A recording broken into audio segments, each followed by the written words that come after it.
While the IRS continues to send out weekly additional stimulus checks as part of the third round of economic impact payments, many Americans are wondering if a fourth wave of COVID relief is possible. By the way, if you've done your taxes this year and you're running out of time, you have about a week left. I believe they extended the deadline until May 17th.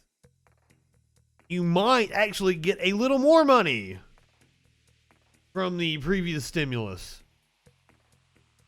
The latest round of stimulus checks as part of the president's $1.9 trillion American Rescue Plan has provided more than $385 billion in $1,400 payments to eligible recipients.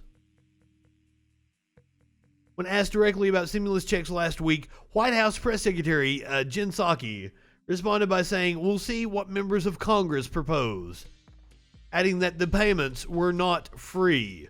On Monday, Biden announced that his administration will be sending relief checks to thousands of restaurants, but it remains unclear how likely a fourth stimulus check to Americans might be. While Republican lawmakers have largely opposed relief checks, some Democrats and research groups have called on the president to push for not only a fourth check, but ongoing payments until the end of the pandemic. Correct. But clearly, that plan will face opposition, given what is going on right now.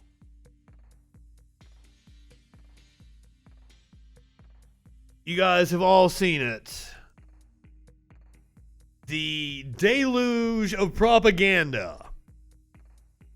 U.S. Chamber calls for an end to the $300 weekly supplemental unemployment benefits. The supplemental unemployment benefit that you had to have been laid off or let go from your job to collect. Money paid by you and your employer and or your employer.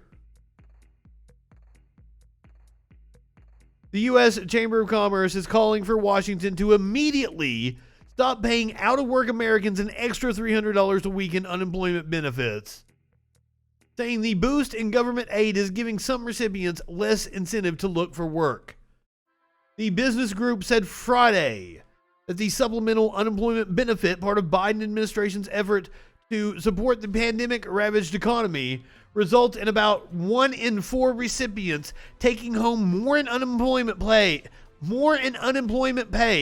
than they earned when they were working. If that's true, that's sad. Unemployment is not that much, especially if we're only counting the $300 federal supplement. It's not enough to live on. It's not a livable wage anywhere in the country. Now, as you guys know, a lot of states are already doing away with the payments. Montana, Alabama, I believe Florida has announced it, South Carolina. Expect several other states to follow. If you live in a red state, they are probably putting an end to the federal supplement, which I think is just like, how are they even able to stop a federal program just because it runs through the state system? I think the Biden administration should do something through the IRS and continue the payments to everybody. Fuck these states. That's what the Biden administration should do. The Republicans in these states want to revoke people's unemployment payments. They're doing it because it runs through the state unemployment systems. Figure out a way to quickly do it through the IRS. Set up a system real fast because you've already got everybody's direct deposit shit already. There's bound to be a way to do it.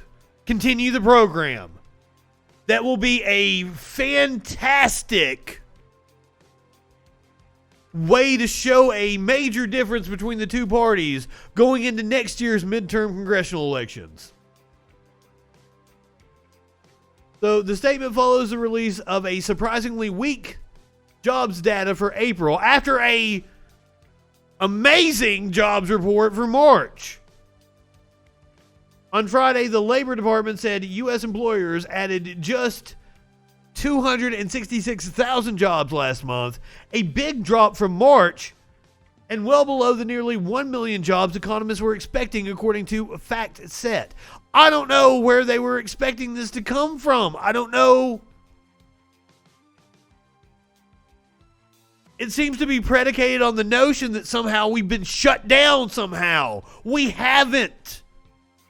At the height of the shutdowns, like April, March, the end of March of last year, we were only shut down about 50%.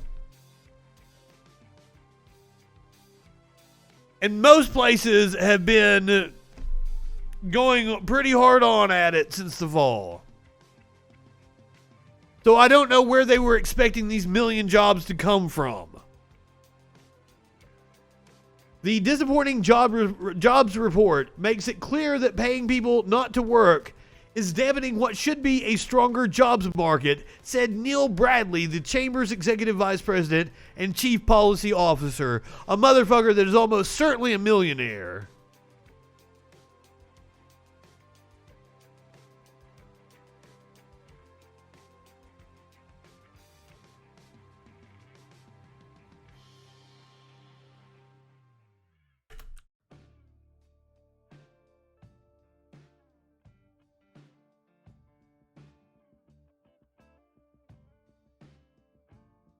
Oh no, put Chamber in there.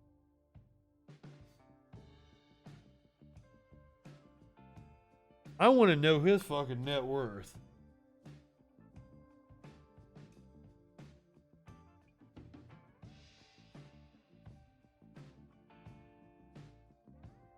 $4 million this motherfucker is worth. Telling me what regular people need. We need a comprehensive approach to dealing with our workforce issues. Pay people more. That's the comprehensive approach. Pay people more. Give them better benefits.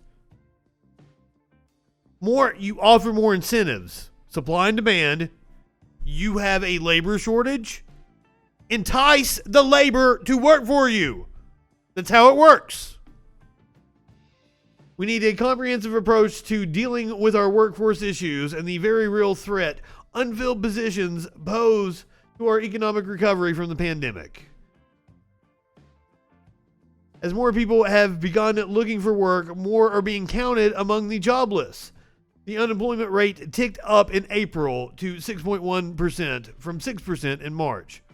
While some low-income workers may be reluctant to look for work because they are receiving a federal boost in aid on top of state benefits, very small sliver of people, other factors may be keeping some Americans from returning to work, or they might have side hustles. They might turn their side hustles into full-time gigs. They might have other jobs somewhere else.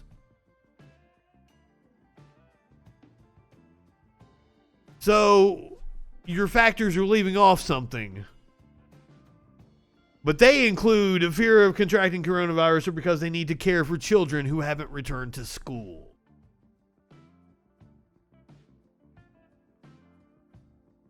I think it is because people don't want to work for shit wages. And you keep telling people to get a better job or get better training or blah, blah, blah, blah, blah. Maybe they did it.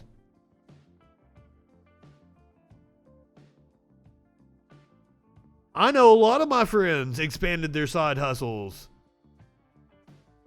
and took over most, if not all, of their income. There's a lot of people out there doing OnlyFans and Fiverr and shit. That's the way to go, in my opinion.